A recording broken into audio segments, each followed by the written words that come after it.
সালামু আলাইকুম দর্শকবিন্দু, আমরা এই পথ ধরে যাচ্ছিলাম বনপাড়া থেকে দরামপুরের যে হাইওয়ে রোডটা, এদিকে আমরা যাচ্ছিলাম। কিন্তু আমরা রাস্তার এই সৌন্দর্য দেখে আমরা মুগ্ধ হই।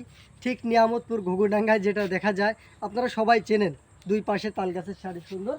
আমরা পুরোটাই মোটরসাইকেল নিয়ে ভিডিও করছি, আপনাদের ঘুরে ঘুরে দেখাবো।